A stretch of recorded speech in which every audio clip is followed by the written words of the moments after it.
Hai, Assalamualaikum warahmatullahi wabarakatuh dan salam sejahtera. Selamat datang saya ucapkan ke channel SK Studio, yang mana pada hari ini kita akan mempelajari berkenaan dengan kemahiran bahasa Melayu iaitu tata bahasa yang memfokuskan kata ganti nama diri dan juga kata ganti nama tunjuk. Untuk maklumat yang lebih lanjut, mari kita lihat slide video yang telah disediakan. Pada pembelajaran pada hari ini, murid-murid dikehendaki untuk merujuk buku teks pada muka surat 17 dan bersedia dengan buku nota untuk catatan. Tanpa membuang masa lagi, mari kita lihat slide seterusnya. Kita lihat apakah kemahiran bahasa yang kita akan pelajari pada hari ini, iaitu kemahiran tata bahasa, dan objektif pembelajaran kita pada hari ini iaitu murid dapat menyatakan sekurang-kurangnya 3 kata ganti nama diri yang sesuai mengikut situasi yang akan diberikan nanti. Baiklah, sekarang kita lihat apakah yang dimaksudkan dengan kata ganti nama. Kata ganti nama ialah kata yang digunakan bagi menggantikan kata nama. Kita dalam kehidupan seharian kita contohnya nama kamu Haikal. Kita tak semestinya menggunakan nama Haikal sepanjang masa, dan kemahiran tata bahasa kata ganti nama ini digunakan bagi memudahkan perbualan seharian kita. Jadi, kata ganti nama terbahagi kepada 2. Yang pertama, kata ganti nama diri, dan yang kedua, kata ganti nama tunjuk. Apakah perbezaan di antara kedua ini? Bilakah kita akan menggunakannya? Untuk maklumat yang lebih lanjut, mari kita lihat perincian yang disediakan pada slide seterusnya. Kata ganti nama diri terbahagi kepada 3, iaitu kata ganti nama diri pertama, kedua dan yang ketiga. Kita lihat kata ganti nama diri yang pertama dahulu. Contohnya ialah aku. Bila kita boleh menggunakannya? Digunakan apabila bercakap dengan kawan ataupun Tuhan ataupun rakan-rakan yang sebaya dengan kita. Contoh ayat lengkap yang di sebelah kanan kamu itu, aku pergi ke sekolah dulu. Ya Allah, aku memohon keampunan dan keredaanmu. Cikgu yakin kamu selalu menggunakan perkataan aku apabila kamu bersembang, bercakap dengan kawan-kawan yang lain. Tetapi perlu juga cikgu ingatkan kepada kamu, perkataan aku ini tidak sesuai untuk kamu bercakap dengan orang yang lebih dewasa daripada kamu. Contohnya ibu bapa kamu, contohnya pakcik-pakcik yang ada di sekeliling kamu. Makcik-makcik itu tidak sesuai. Kita lihat pula kata ganti nama diri pertama iaitu saya. Baik, saya digunakan apabila bercakap dengan orang lain atau orang yang baru dikenali.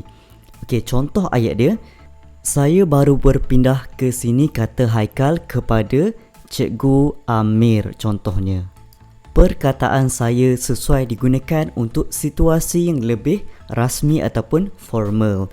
Contohnya kamu berada di sekolah, berada di majlis, berada di perhimpunan dan sebagainya. Itu menandakan majlis itu rasmi dan perlu untuk menuturkan perkataan saya berbanding aku yang digunakan dalam situasi yang tidak formal ataupun kita bersembang secara santai dengan kawan-kawan kita. Seterusnya, mari kita lihat kata ganti nama diri pertama iaitu kami. Kami berbeza dengan aku dan juga saya, yang mana kami merujuk kepada kelompok yang ramai. Okey, kita baca di situ. Kami digunakan kepada diri sendiri berserta teman apabila bercakap dengan orang lain. Contoh ayat dia, kami diarahkan oleh guru untuk membersihkan kawasan sekolah, kata Ali dan Ahmad kepada Abu. Seterusnya kita lihat kita digunakan kepada diri sendiri dan serta orang lain. Contoh ayat yang cikgu dapat berikan ialah kita harus ke sana dengan segera. Baiklah, sekarang mari kita lihat sedutan video yang memaparkan cara-cara untuk menuturkan ataupun menggunakan kata ganti nama diri yang pertama dalam perbualan. Ayuh kita saksikan. Balik-balik air tonik. Ish. Saya tak sukalah air tonik ni. Mat, awak tak ada pun air tonik. Kenapa? Sebab saya dah minum dah pagi tadi. Sebenarnya taklah betul-betul minum. Mak ingat saya minum, tapi saya curahkan keluar. Kalau kamu dapat lihat video itu dengan baik, kamu akan lihat bagaimana Salmah menyatakan kepada Mat tadi kan. Dia kata, saya tak sukalah air tonik ni, kata Salmah kepada Mat. Dan Mat juga menggunakan kata ganti nama diri pertama iaitu saya dengan menyatakan, saya dah minum pagi tadi.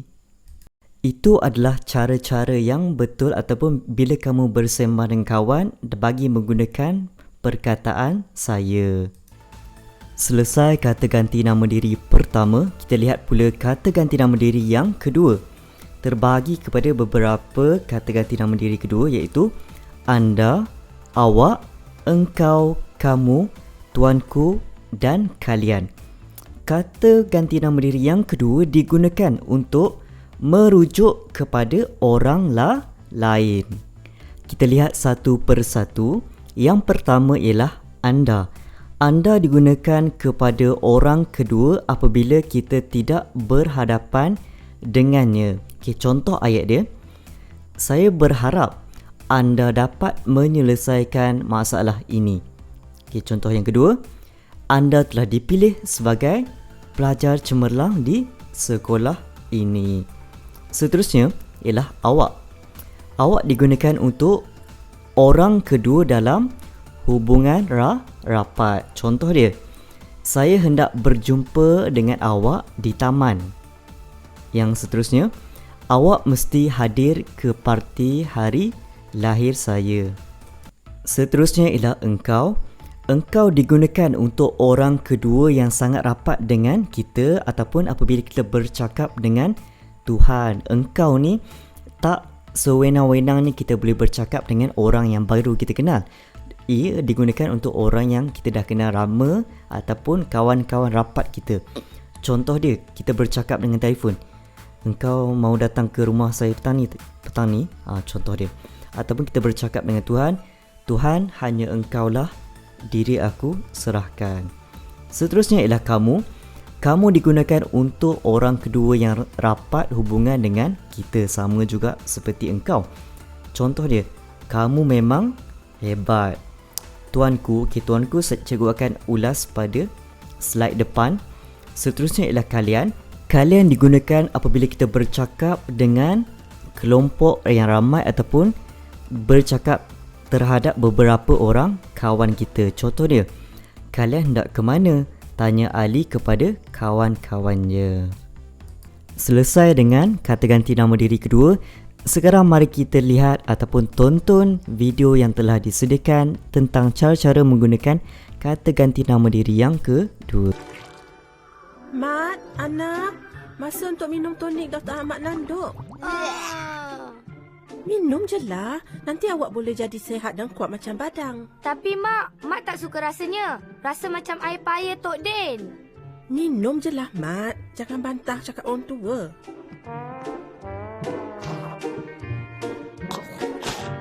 Itu dia gelagat Mat dan adik dia yang tidak suka minum air tonik yang diberi oleh ibunya. Sekiranya kamu dapat lihat dalam dialog tadi, ibu dia menyatakan, minum je lah Mat, nanti awak boleh jadi kuat dan sihat macam badang, kata ibu kepada Mat dan Ana. Kita beralih pula kepada kata ganti nama diri yang ketiga. Terdapat 5 panggilan di bawah kata ganti nama diri yang ketiga iaitu baginda, beliau, dia, ia dan mereka. Baiklah, baginda cikgu akan ulas kemudian kerana ia melibatkan laras bahasa istana. Kita lihat beliau. Beliau digunakan untuk orang ketiga yang dihormati. Jadi, sekiranya orang tersebut banyak sumbangan, banyak pengorbanan dan juga banyak jasanya, kita hormati dan juga beri penghargaan dengan menyatakan beliau. Contoh ayat ni ialah, beliau ialah guru di sekolah saya yang telah mengajar saya daripada tahun 1 sehingga tahun 6. Contoh dia. Seterusnya ialah dia. Dia digunakan untuk orang ketiga yang umum. Jadi boleh digunakan untuk sesiapa sahaja. Contoh ayat dia, dia seorang yang rajin belajar dan mengulang kaji pelajaran setiap masa. Kita teruskan lagi. Ia digunakan dalam tulisan untuk orang yang ketiga. Contoh ayatnya, Ali ialah penagih dadah. Oleh itu, ia dihantar ke pusat pemulihan dadah sebagai satu langkah untuk memulihkan dia semula. Yang terakhir ialah mereka digunakan untuk orang ketiga yang bilangannya melebihi daripada seorang. Contoh ayat, mereka telah memenangi pingat emas dalam acara bola keranjang. Jom sama-sama kita lihat video yang menggunakan kata ganti nama diri yang ketiga, iaitu dia. Jom. Bagus, bagus, bagus.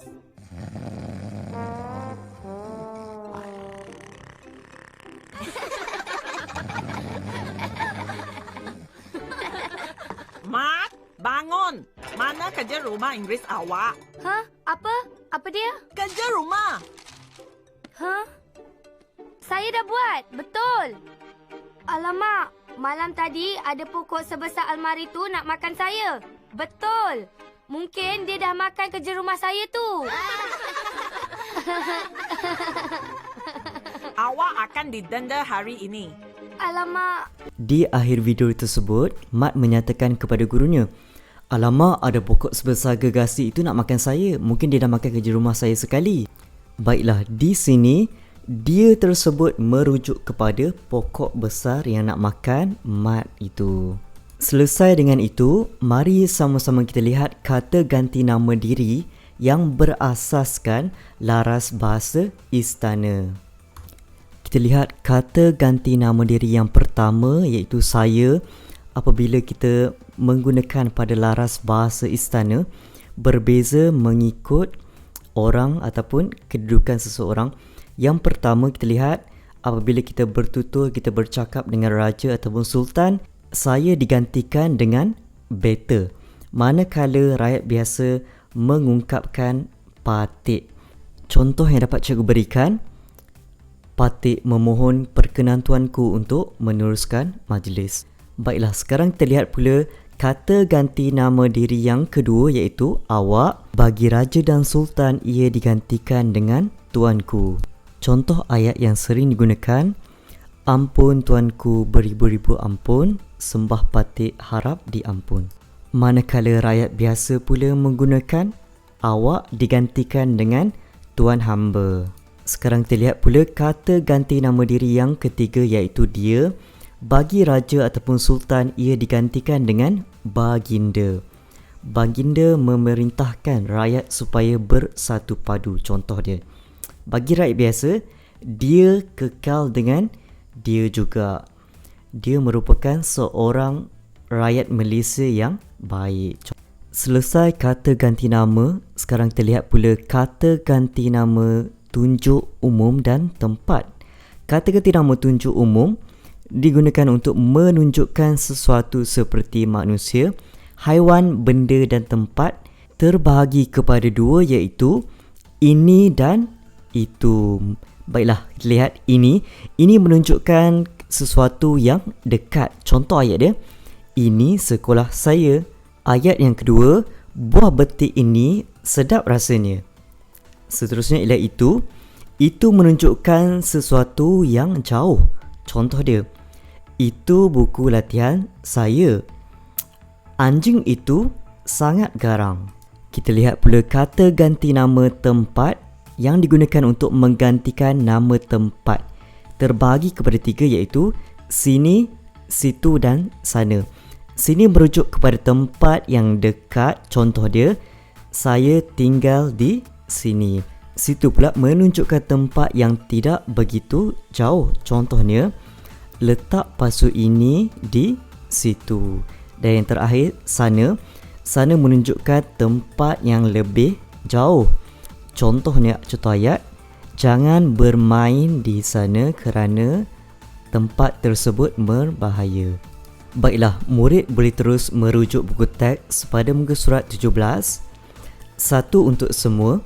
Pada hujung minggu, Rajif berkunjung ke rumah Hadif. Itu adalah dialog yang kita perlu pilih kata ganti nama diri yang sesuai. Okay? Baiklah, kita baca sama-sama. Kamu sedang buat apa itu, Hadif? Saya sedang membaca e-buku. Kamu datang seorang sahaja? Mengapakah kamu tidak datang bersama-sama dengan Haziq? Jawapan di situ ialah kamu. Okey. Respon balas dia. Haziq tidak dapat datang kerana dia menolong ibunya mengemas rumah. Dia akan datang ke sini setelah selesai menolong ibunya. Jawapan di situ ialah dia. Dialog Hadif pula. Marilah kita membaca bersama-sama di meja sana. Adik-adik saya hendak bermain di sini. Mereka akan mengganggu kita nanti. Okay, itu jawapannya. Kita lihat situasi yang kedua. Kamu boleh menggunakan tablet ini atau komputer riba itu. Saya pula akan menggunakan telefon bimbit milik ibu saya. Ibu sudah memberikan keizinan. Terima kasih, Hadif. Bagaimanakah cara membaca e-buku ini? Kita lihat respon dia. Kamu perlu memuat turun buku cerita ini yang telah dibeli, kemudian memasukkan nama pengguna dan kata laluan. Situasi yang ketiga. Kalian sedang membaca e-buku? Ya, kami sedang membaca e-buku. Ayah, kita boleh membaca buku cerita yang sama secara serentak menggunakan peranti berbeza. Cikgu harap kamu boleh menyatakan kata ganti nama diri dan juga kata ganti nama tunjuk umum dan juga tempat dengan betul. Oleh demikian, sebagai satu pengukuhan, murid-murid dikehendaki untuk melakukan latihan kata ganti nama diri, yang mana latihan ini kamu boleh semak dengan guru bahasa Melayu di sekolah kamu. Selesai memberikan tugasan dan latihan kepada kamu, maka kita berada di penghujung pembelajaran. Cikgu sekali lagi mengucapkan ribuan terima kasih kerana menonton dan diharapkan kamu semua boleh memahami kata ganti nama diri dan juga kata ganti nama tunjuk tempat dan umum dengan baik. Sekiranya ada soalan, boleh tinggalkan dan juga bertanya kepada guru bahasa Melayu di sekolah kamu. Baik, bagaimana dengan pembelajaran sebentar tadi? Sekiranya anda rasa pembelajaran itu menarik, sila like, share dan subscribe, dan sebarang penambahbaikan, komen maupun soalan, sila tinggalkan di ruangan komen di bawah dan saya akan respon kemudian. Sekian, terima kasih. Assalamualaikum. Bye-bye.